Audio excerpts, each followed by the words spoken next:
All right, hello everybody. If you found my channel somehow, wow, thanks. Happy you're here. Ooh, I have something sticky on my computer. My name's Gemma, and I've been doing a lot of reaction content recently, and I do like it, but I've had an idea in my head for a while to do a video about TXT lore.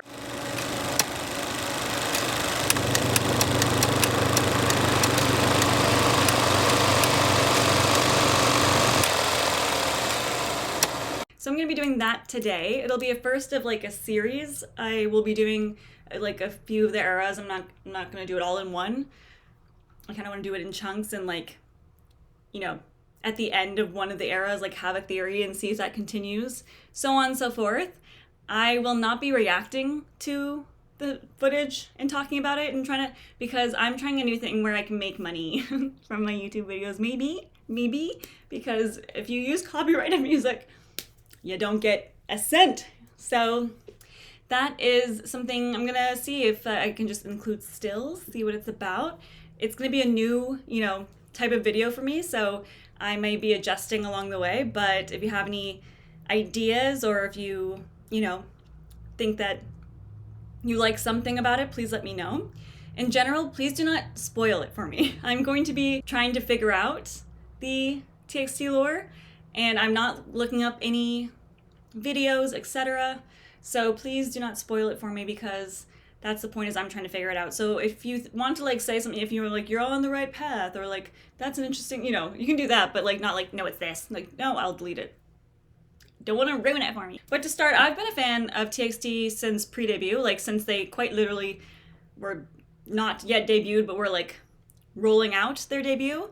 When I remember I started like seeing stuff about it and hearing about them when Jin mentioned that they had a group coming out soon, and then there was like some rumblings about who that would be. That's when I became interested in TXT. So I've been there since day one. Subin has been my bias since day one, and I found out who was the leader, and I was like, slay. Love that for Subin. And so I know their music well, and I know that there is lore, but I just always thought that I would get there eventually, that I would just one day I'd watch one of the videos someone's done about it or whatever, and I would know, but I hadn't. And then on Deja Vu, I remember there was like a fox, and I remember someone on Twitter, I just happened to scroll by being like, so Bumgyu was the lady fox all along, and I was like, oh no. Uh-oh, I've lost the plot. I don't know where we are. That is not in my wheelhouse of my brain for TXT lore. So I thought it was time I start to figure it out. And I am excited to see if I can do it, because to be completely honest, I'm really, what's the word? I'm pretty, what you say is what I see. I don't know, like I have a hard time seeing metaphors and things without being told about them. You say like, the thing's on fire, I'm like, slay it is. And then they're like, it's a metaphor for friendship. And I'm like, what?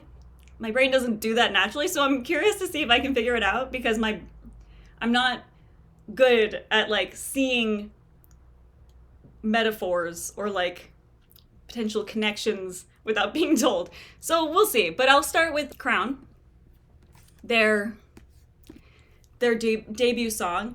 I tried to do for this era, I did any video I thought had any potential lore in it. So I know like there was a Japanese release for Drama, and that had some potential lore, things like that.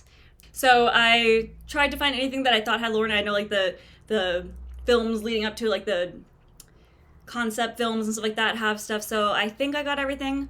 If I missed something, maybe I can tack it on to my next video. But I'm gonna try my best. So let's start with Crown. The Korean title for Crown, because the Korean titles are very long and different. Like Crown is the English title.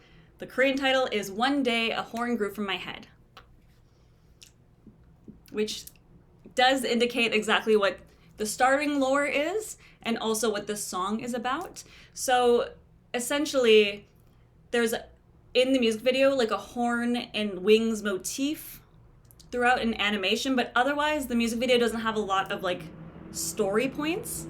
But let's look into the lyrics, right? So the lyrics are about discovering that someone, like a boy discovering he's grown horns on his head and feeling ashamed, and that he must be a monster before, running away and finding someone who understands him because he is growing wings from his back. So the boy with the horn meets the boy with the wings.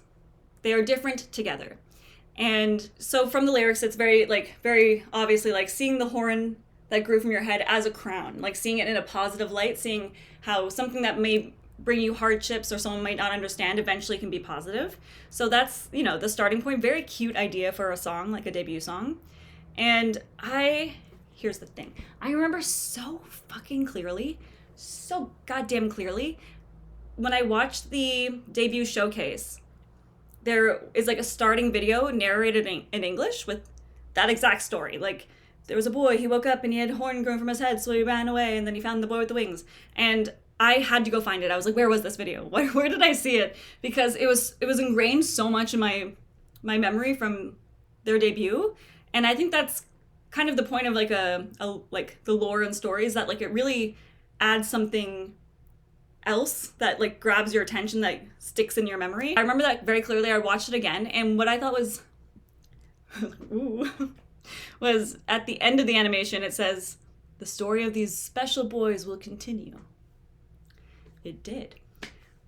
But when I first saw it, I was like, cute video. Don't know what the horn crown thing's about, but love it. Little did I know that I'd be here making this video, struggling my way through metaphors and Easter eggs. Next up, after Crown, we have the Dream Chapter Magic concept trailer. This concept trailer is less, like they start doing like very heavy story specific kind of concept trailers after this, I believe. Or maybe, is it the next one? Yes, exactly. So after this the next one, the next one is much more story-based. But this is more an artistic dance interpretation for this era. The themes in it seem to be merging reality with magic and the surreal. And they're in a room with projectors, and along with like the choreography, it plays with optical illusions.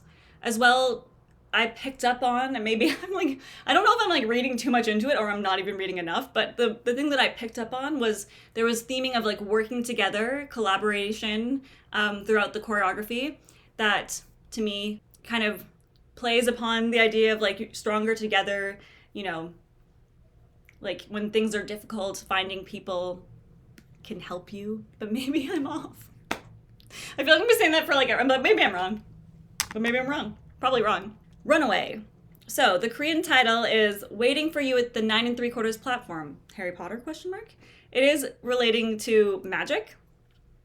In this music video, fuck man, I watched this, and I've seen it before, but to find all the details, I watched it in such small portions and was writing so many notes, so this might be excessive. That's what editing is for, I guess. The music video starts with the boys at school. Yeonjun is hollowing out a book and has a cut on his thumb. This is what I'm talking about. I'm about to get like really, and maybe it doesn't matter because this is like, whatever. Bear with me. Subin is drawing a door on a chalkboard.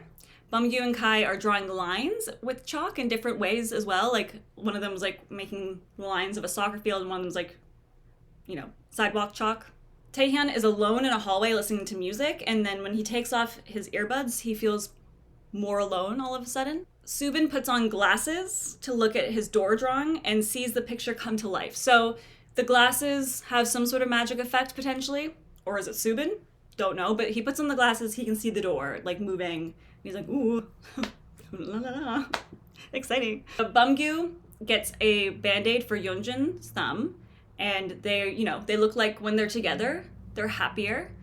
That concept of like, things are difficult alone, together we feel comfort or whatever. Yeonjun uses the eyeglasses that Subin had, I think, to start a fire in that hollowed out book that he was making, which is like very delinquent. Like, what is the point? But he is doing that, and Bumgyu races in with a fire extinguisher to put it out. Despite that, the fire continues to burn. So he sprays it, and it comes back to life. And they're all like, oh, whoa, what do we do now? Magic fire. Seems off, right? Seems magical, surreal. I noticed as well, like this is somewhat in chronological order, but so they are on a roof After this, Taehyun takes the fire extinguisher and sprays it into the sky, and it turns into like stardust. Once again, I have no idea if that particular detail is just like for the music video or for the lore, but I felt I needed to because that fire extinguisher didn't help the fire, but it created stars. Later, Taehyun is reading a book called Put Out the Fire. I was so proud of myself for catching the title of that book. I was like, it's so obvious. Like, they want you to catch that, but I'm like, got it. Can't fool me, Hybe. They're not trying to. It seems like they're at the school after hours, and the boys can be seen run frantically from the library and make it to the school pool. Very rich and fancy fucking school if they have a pool. Or maybe that's like standard in Korea, but to me that would be considered rich. While sitting at the edge of the pool, Subin sees a light emanating from the bottom, and a trap door is illuminated. The sound at that point, because it kind of breaks, it's kind of eerie. And the next shot is someone pulling the door, and a forest appears underneath, like kind of like in Harry Potter. They go in the trap door, and there's like the vines, but it's not scary. It's just like a ooh forest. The boys enter the portal and are walking around the forest. They have flashlights. I remember when I watched this for the first time, I was like, I love this song. And I remember telling my friend, I was like, I love this song. Why the fuck are they pausing for this like story thing? Who cares? Play the song, because Runaway is such a good song. When that song hit, this is a personal note, when that song hit, I knew that I was in. I was like, TXT, lock me in. Like, you do need like another song or two after that to like fully hook me, but your comeback after your debut, your first comeback, is like really important. And they run away. So anyway, I remember watching it being like, what the fuck is this? Little did I know. Okay, so once out of the forest, they reach a field, kind of like the school one, with a massive white door in the middle. Lots of doors, a door opens. Fuck, I don't know. I'm like, did I catch them? What? Yeonjun is sitting there, and he takes out his eyeglasses and puts it on, and the door turns on fire, kind of like how he put on his eyeglasses in the book, and it turned out like, so same thing happens. It seems near the end there's a super quick montage. He pulls the book, the Put Out the Fire book from Taehyun, and then there's a montage of the like a room being on fire at night. You can see it from outside, so the library burning and them running away. I believe obviously that it's inferring that like Yeonjun took the book and accidentally set on fire with his glasses again. But at the end, they're all sitting there with the door ablaze, right? They're all just kind of sitting there staring at it. Yeonjun kind of has a moment where he's like, oh yeah, that cut of mine, I should take off this Band-Aid. And notices that his cut is healed. So in this other world, was he ever cut, or does it heal faster underground? Magic, surrealism, alternate universes, whatever it may be, who knows, but he notices that. The boys stand up to leave. Taehyun is left sitting, and he sees this Raggedy Bear keychain on the ground, and he picks it up. That's Runaway. Holy shit, so much happens. Like, I've seen this music video a lot. I love this song, and I knew stuff was happening. I didn't know how much was happening. Obviously, there's a lot to learn there, but I feel like this is just very much the beginning. I'm kind of curious to see how this ties in at all, if it does, what this all means. Because I know later on there's a fox that they're turning, like, I'll get there. I did watch Runaway Japanese version because I knew that some of their Japanese versions had lore in it, like drama, but it did not have any lore in it as far as I could tell. It was a video game, like emoji themed music video. The vibe was more like Crown than Runaway, just like animations while they dance and kind of like cutesy shots. Subin does find a bottle cap in it, and it has the numbers 9 3/4, and he puts it into a slot of the game, and they're transported into an arcade game. I don't think that has anything to do with the lore. If anything, it just has to do with like the concept of 9 3/4 of like magic, but I don't know. Anyway, if this has anything to do with the lore from the Korean version, like if it's tied at all to that, then you pretty much have to have a PhD to understand, because I was like sitting there like, so the arcade, no, none of it fucking connects. But anyway, I did watch it. I'd never seen it before. Very cute. Next up, okay, this is also, like, this one's pretty long. It gets longer. Holy shit, eternally, man. We're gonna be here for, it's fine. So, Dream Chapter Eternity concept trailer. The boys are sitting around a dinner table, okay? They're looking jovial. The music is somewhat sad, though.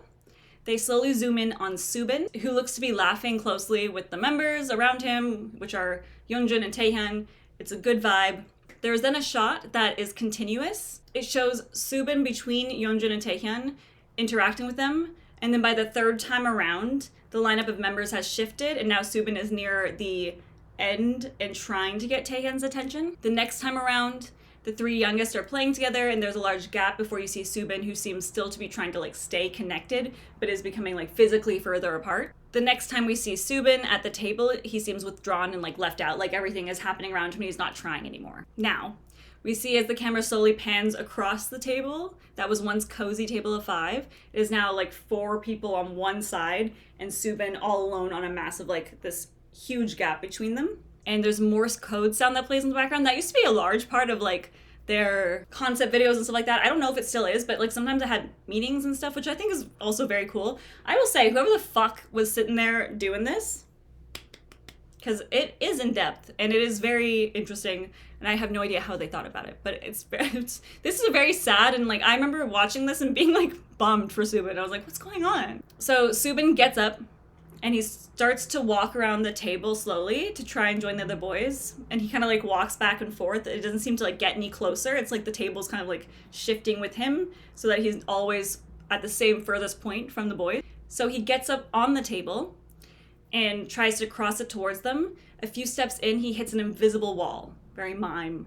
We pan out to now see that he is in a clear box. Very mime. And Subin tries to speak and yell and get their attention, but no one can hear him. Fuck, it's sad.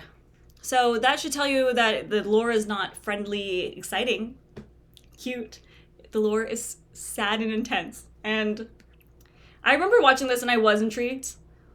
I've always been intrigued. I've always I picked up, I remember distinctly watching this as well, being ooh, but I thought it would just connect. Little did I know. Can't You See Me? Okay, so this music video starts with a flip book showing Yoonjun setting that book on fire from the Runaway music video. Once it's flipped to the last page, it sets on fire. There's a huge theming of fire in this particular music video too. So there's shots of the boys looking lonely and covered in red, and it's ooh, what the fuck? Why did is that blood? No. Or is it? The 4 members show up at Subin's place, and they have snacks. He looks very happy and lets them in. They put some food in the oven, and while they're goofing around, there's a shot of the food setting on fire. Fucking pay attention. My snack set on fire, oof. There are shots of the members looking at the camera and the lighting turning red. It's they kind of break the fourth wall, and that's when things kind of it's an evil filter kind of takes over. Bumgyu puts strawberries in a blender without a cap on it. Way to go, dumbass. And it makes a mess. He turns around and chases the members with his strawberry-covered hands. It becomes a strawberry food fight. I feel that's the worst food, a berry. I feel that's not coming out of your clothes for sure. So that's the red that we're seeing, is that there's a strawberry fight happening now. Subin looks shocked, and then we see a shot of him looking moody, a glass of juice in front of him, and he pushes it like a cat on a counter, just fuck off, Bumgyu and Taehyun are playing around in a bedroom. They're having a pillow fight, and then Bumgyu covers Taehyun in a blanket, and the playful light turns to red again, kind of he's choking Taehyun out now. The strawberry fight turns into a tomato fight, so still within that red theming of blood, but red food. And there are some scenes of the members looking somber while people around them are laughing. Yeonjun is smiling and laughing, has a tomato in his hand to throw, and when he stops to look down, his hands are covered in red, and when he looks up, the members are all standing there, fire in the background. This one felt Runaway felt there was a thread throughout. This one felt more it was matching with the idea just of things aren't what they seem per se, and more along also with fire. But I didn't get a massive story necessarily in terms of leading from the last. But once again, maybe the fuck I'm wrong.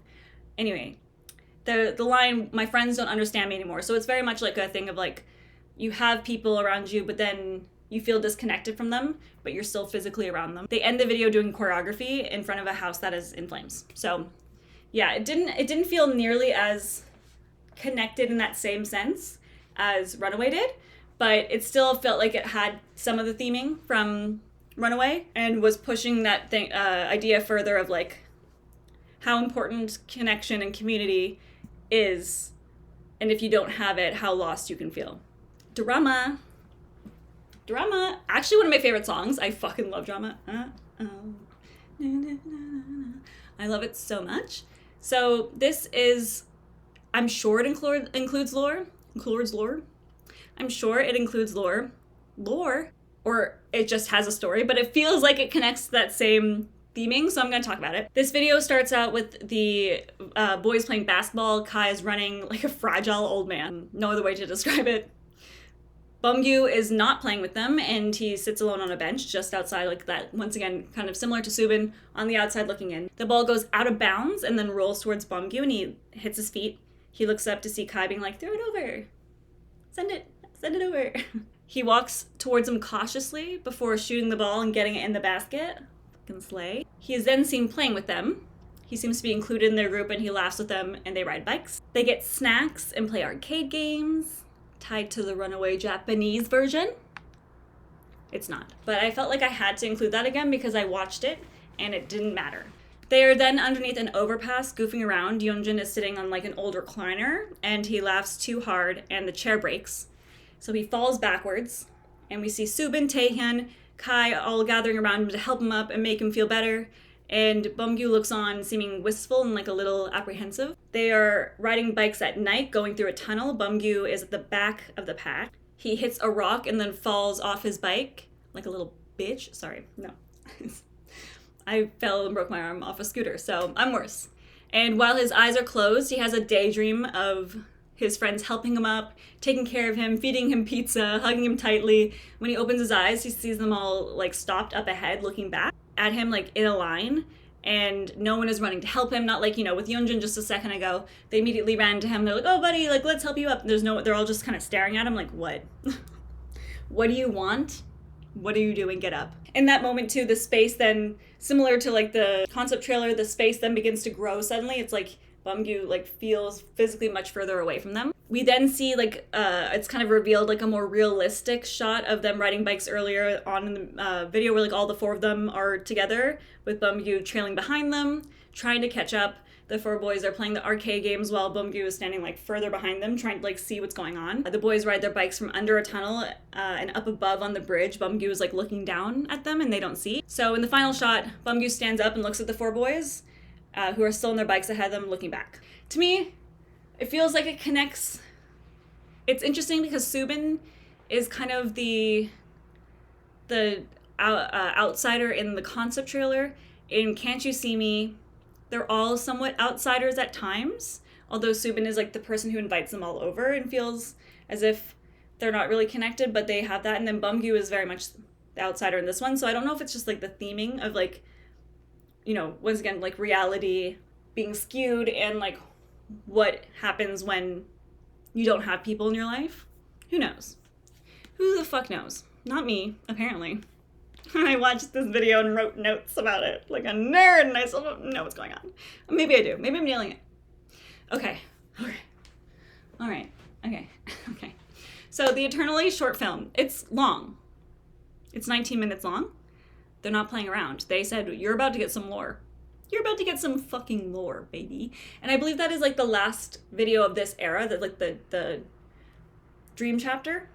Okay, so the Dream Chapter Star, the Dream Chapter Magic, and the Dream Chapter Eternity. This is the end of this era. So I decided to end it on this one because it's also, once again, a fucking beast. It's a beast. So, 1 second. I'm going to take an allergy pill. 1 second. I just need a minute. I'm going to get there. We're going to finish this. I'm sweating. Okay. Section 1, called Night of the Last Day. What? Work. I'm already excited. So there's ominous dark skies and there's dragons flying through the air. So we're hitting that like magic, like surrealism thing pretty hard. The members look out over like ruins of a stadium. The world is in chaos. Bumgyu is the only one that sits at the edge while the rest stand. Once again, I have no idea if that fucking matters, but it did notice that Bumgyu is the only one sitting. Yeonjun has horns in an overlay. Like they do this like cool overlay thing where it's like showing them and it's like and it shows horns. So Yeonjun, the boy with horns. Confirmed. Hyun and Kai has wings, so Hyun and Kai, the boy with wings. Confirmed. than the other three. So Taehyun has nothing. Who knows what the fuck that means? Bumgyu has spikes on his back, and Subin has elf ears. It's very cute. Little elf bunny. So Subin realizes that he has a book in his hands. It's like he's like standing there like, oh shit, you know, like I have a book. And he goes to show Yeonjun. He's walking up the steps towards the edge when Yeonjun turns around and there's blood dripping down his face. Subin steps back and part of the concrete step becomes loose and he loses his balance. So it's kind of like in a dream now because like he wakes up in reality. Like that moment of like startling wakes him up in reality. And he's fallen asleep in a dance practice room. Hyunkai is dancing and not wearing his shoes properly. That's important. They show that. His feet slip out. And Yeonjun is like helping him. Bumgyu was like filming everything, and Taehyun is listening to music with big headphones on, similar to Runaway. Subin notices that the window is in the practice room is slightly ajar and goes to look outside. He closes the window and then turns around and notices that the door to the hallway is also ajar. Very horror in that sense of like you close something and then something else is open. You're like, he gets the sense that something is off. He opens the door suddenly. He like crosses the practice room and opens it. No one is there. The hallway is empty and dark, right? The vibes are off. And then suddenly, the elevator door dings and opens. No one is in the elevator though. Subin like takes a couple steps out into the hallway and the elevator doors like close and the hallway lights turn on. So more lights are flickering above him, so he starts to like freak out and he runs and closes the door to the practice room. Once back inside the practice room, all the lights begin to flicker inside as well, and an alarm bell goes off. This particular moment is now, I don't know if I don't know if any of you have seen Community. This might not be the right audience, but it might be. There's an episode of Community where they show six, like different outcomes. It's like based on a die, and they keep playing the beginning moment over and over again as they switch into a different like point of view.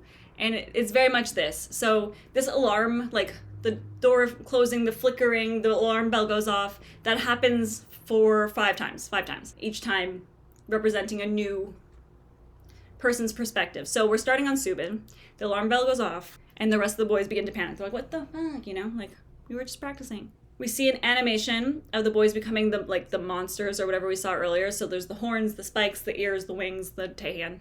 The lights start to move, and there are Korean words written on the windows and the mirrors. I don't know what it says. That's okay. But it's like, obviously it's surprising to Subin. So he runs back to the door that leads to the hallway, and it looks as if suddenly the elevator is getting further and further away, and things are stretching, kind of like how things have been happening in previous music videos in the concept trailer. Subin puts out his hand into the hallway and his like fingers stretch, very much like time continuum shit. He runs at full tilt down the hallway, and that's section 2 now. Section 2 is called Song of a Star. Subin is in the hallway that is now just like a blur, like the hallway is like, you know, stretching, and now it's just this blur. Nothing's defined and it stretches on forever. It sounds almost as like a wind tunnel sound, like shh.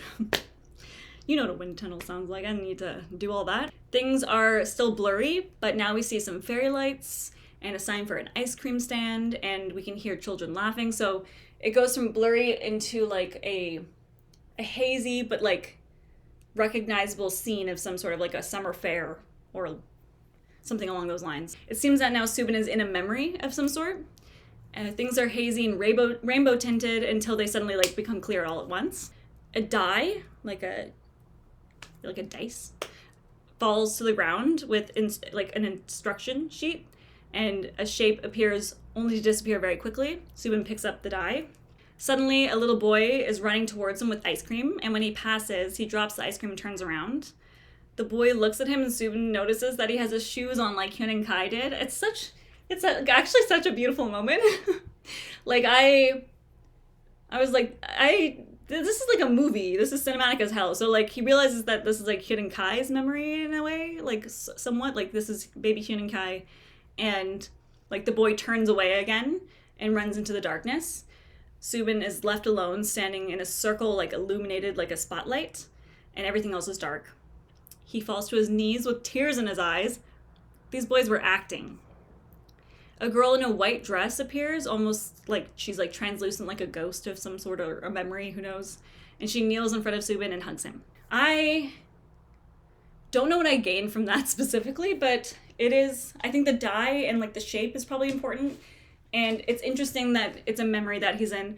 I don't know if that has anything to do with like if they have powers of some sort, or if it's just like, once again, like this idea of like being able to travel through time, things not being consistent or, you know, stable per se.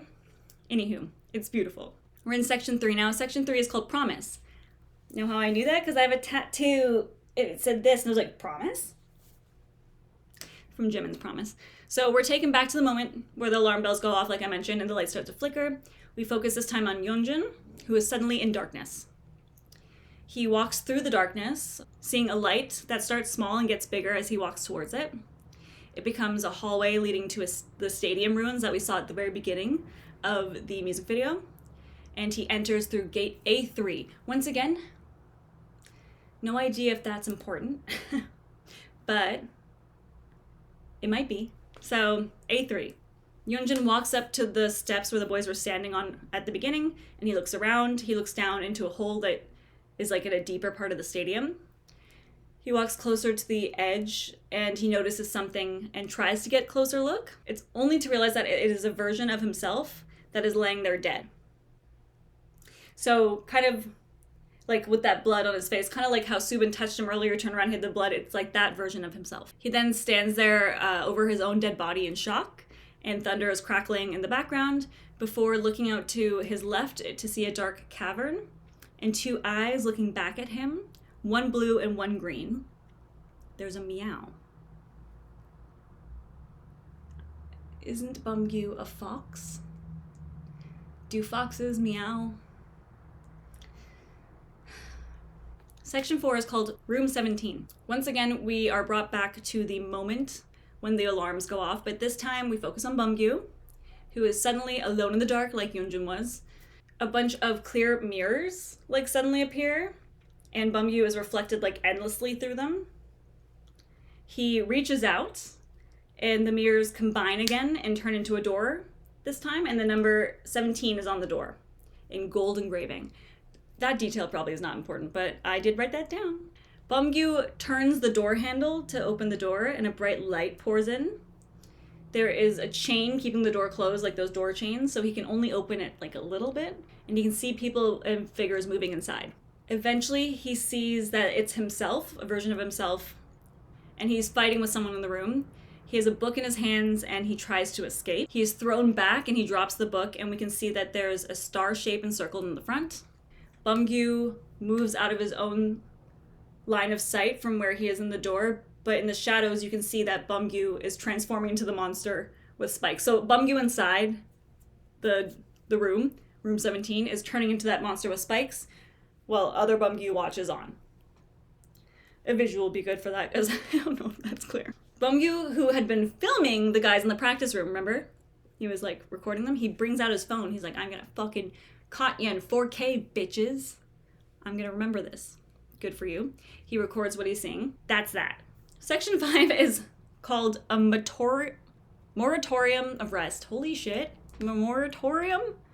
So we're back in the practice room. Alarm bell goes off, right? Taehyun, who has been listening to music with headphones on, and starts to remove them just before the alarm blares. And he's alone in the dark once again. Like all the members kind of like are standing there, they're confused, blah, blah, blah, darkness. There are purple and white flowers, wildflowers are around him. Taehyun's part, like I remember watching this music video and I don't remember it sticking out to me specifically when I first watched it, but the second time around, this part is actually the most memorable to me besides Subin's. It's beautiful and very haunting and kind of scary. So, strap in. So, he's in the dark, he has these wildflowers all around him. Far in the distance, there is another island of purple and white flowers, and Taehyun sees Yeonjun standing there. He calls out to him, but nothing can be heard. It's like silent despite how he's screaming, so it's like that like sucking the sound into the darkness. When he walks, his feet are covered in like a sticky purple substance. That would freak me the fuck out. That's not the scary part, but just like ick, you know? He moves towards Yeonjun's island of flowers, And when he gets close enough to see Yunjin, he realizes that Yunjin's actually sitting and he's covered in the flowers. They are coming out of his mouth, his ears, like tangled all over his body. That is now lifeless. Purple goo comes out of his mouth and is all over him. And he's sitting limp in a lake of purple and white goo around him. It's like a very haunting image, to be honest. I remember when I was like writing this down, I like had to message my friends on Discord because I was like, I don't know what I just fucking watched. I'm concerned. Anyway, then the last thing we see is there's a close-up on the flowers to reveal they seem to be alive or sentient enough to be like evil. So Taehyun is around evil flowers. Section 6 is called Girl of Eternity. Back in the practice room, we return once more with the alarm blare and we focus in on Hyun Kai. He turns to the open door left by Subin and the hallway looks normal for him. Subin saw this weird like stretching of time. Hyun Kai sees a hallway. He then starts to run towards the elevators and the hallway then disappears as he does. And he is suddenly in a black empty room like the three other members who were, kind of like encased in darkness. A strong wind begins and the colored lights in a line start passing Kai as he runs. He's fucking so fast. It's just fucking speed of light. He stops to catch his breath and suddenly a white staircase and a door with like a door at the top of the stairs appears. He walks up the staircase and opens the doors. There's nothing but like a blue sky and clouds around him and being reflected below. He stands at the edge of the doorway and like looks out at it like, oh shit, what the fuck? That's definitely what he said. Across from him, there is another door and just a few feet of empty space, like air between them, it looks like at first. Yeonjun opens the door on the other side, and the three other members stand behind him. Hyun Kai steps out and it looks like as if there's water below him, it's like reflecting, and he moves towards the other boys. So that's Hyun Kai. His is less violent than the others. Like a lot of them are like sad or violent. And he's like, I get a stairway to heaven. Very Hyun Kai. But he also is the boy with the wings. So section 7, the last section in this one, I know it's long, but it's very good. It's very cinematic. But the section 7 is called Beginning of the End. So we go back into the room as the alarm goes off, but this time everything stops and goes silent. Everything is dark before the lights come back on. A water bottle that we saw was knocked over during like the commotion and it spills out onto the floor. Subin kind of like walks back into the room and, when he'd left when it all started, like, oh, what? Weird. Just checking the hallway, Things then return back to normal. Taehyun is listening to music. Bumgyu is recording the boys. Kai is practicing dance with Yeonjun, who's helping him. They all kind of, see it as like, oh, weird fluke, and they continue on with their night. Subin still has that dye, though, in his hands that he picked up from the grass. He looks into the mirror, and it is revealed that it's like a two-way glass. So he's looking into the mirror, and we can see on the other side. And the other side is just kind of darkness, kind of like how they had like previously existed in the darkness when that shit happened. The last written line that appears on the screen is, in fear, the boys ask, was this nothing but a dream? I just got chills. Holy shit. So once again, the concept of that was like a divergence of timelines, of magic, of, surrealism, something happening, all of them having a different experience, but then it resets and it never happened. So did it happen? Are they crazy? Is it like, what is it? So that's this era. It like ratchets up, right? So we're a boy with our crown on our head and wings, and they have some like animation, and then we end with like the world's most cinematic horror movie for 19 minutes. So it's a wild ride. We get there. I think this is definitely where the lore starts to like really get meaty. I hate the word meaty. Anyway, I have some final thoughts on the Dream Chapter era. Let's figure out what we know. So there was a boy with horns. Yeonjun, it seems to be the boy with horns just based on the Eternally music video. And then there's a boy with wings who's Kai. Yeonjun has some sort of magical capabilities. Like, I don't know if it's just the glasses that turns things, because like Subin put the glasses on, he saw things moving, but when Yeonjun puts on the glasses, things like set on fire. So there seems to be something with that.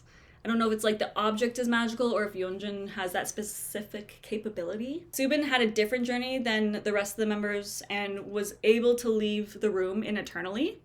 Same with Hyun and Kai, I guess. It seems he saw Hyun and Kai in his memories and was able to bring something back from that dream, from that moment, his timeline experience. So that to me feels special, that he has some sort of unique capabilities potentially, because none of the other members had any, like, I mean, interesting. Because Bumgyu recorded something. We didn't see anything about that. Maybe that comes later. But the only person that we see has like a tangible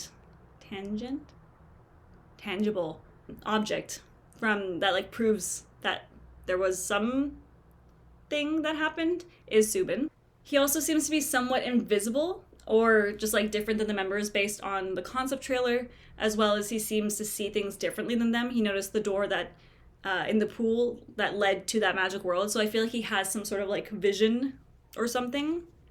Yeonjun seems to be dead or like in a state between the living and dead, like maybe in one timeline he's dead and one he's not. But he had a cut in the real world that healed in the magic world, so who knows if like, yeah, like if, like he has like, he's able to regenerate, who knows. Bumgyu was left out during drama and seemed to have spikes and some sort of like secret then maybe. That's what it kind of spoke to me, was like he's like hiding the secret. And he also seems a little bit on the outside, right? Like Hyun Kai and Yoonjun, who maybe are like the main characters in a sense, were interacting and, you know, dancing stuff, and Bumgyu was just filming them. So like he was there but not involved. Kai feels like he connects the members in some way. He was the only one that in his reality like switch at the end saw the other members in it, all of them. Like Subin saw baby Kai, Taehyun saw dead Yeonjun, Yeonjun saw dead Yeonjun. Bumgyu saw himself but like didn't see anyone else. So Kai was the only one that saw all four of them. So that feels like it means something. Now, does Taehyun see the future, question mark? He was the only other member to see Yeonjun dead in that whole thing. Like, Yeonjun did, and then Taehyun did, right? So that, to me, feels like he either has, like, an ability for, like, premonition, or maybe he was just interacting with a version of dead Yeonjun. I don't really know. I obviously am fucking guessing at this point. I'm just trying to see what I can put together from this so far. But in that animation thing, he didn't have any other noticeable differences, like Subin's ears, the spikes, the horns, the wings. He was just Taehyun. So that to me speaks to like, is his ability just not visible at all? Or is he like the normal one, like the human amongst the monsters? But as well, I want to like state as well that he did stay when the other members left and picked up that keychain, which felt like it was significant at the time. So I don't know if that connects back again or if that was just like a thread. I don't know, but it did feel like there was something about Taehyun in that moment that was different. Last little couple thoughts. Fire was a consistent theme throughout Runaway and Can't You See Me. It didn't really show up much in Eternally, Drama, or Crown, but it definitely connected those two music videos, and I feel like maybe it was metaphorical, or maybe it was like, I meant something. And feeling invisible, or as if you're in a dream state, unsure of like what is reality, is definitely a theme throughout all of like the last three specifically, but definitely also Runaway as well. So I feel like that starts the theme. I remember very specifically, like they have superpowers or something when we get to like the freeze or something. So I'm curious to see like if this is like a continuous lore, like this specific, because I don't think it is. Like I feel like there's either like timelines or just like themes that are connecting, but I don't know. I'm very curious to see what the next one brings for me. So that's kind of what I got going right now. Those are my theories. I feel as if they're really early theories and maybe just a bit too literal based on what I've seen here. But I think that it really made me kind of stop and really appreciate the work that they put into the storytelling aspect of their music and their concept. So I am excited to do the next part. Hopefully you like this. I know I'm kind of like reading a little bit off of my notes. I tried not to, but there's no way I'm memorizing all this. Sorry. That would take forever. So yeah, we'll see how this edits, and let me know your thoughts. I will in the future. I'd love to do like ATs or Eyelid, I think has it, and Hypen, you know, any of these other groups that have any particular like lore that continuously runs through videos. But I'm going to finish TXT first before I move on to another group, because otherwise I think I'll get confused. And I'll be like talking about vampires, but Islet doesn't have, I don't know, like I'll be lost in that a little bit. So I'm going to continue down the TXT path and then see where we end up. But if you like this, please subscribe or like it or comment. I like any of that. That's anything, just to let me know what you're thinking. It would be awesome.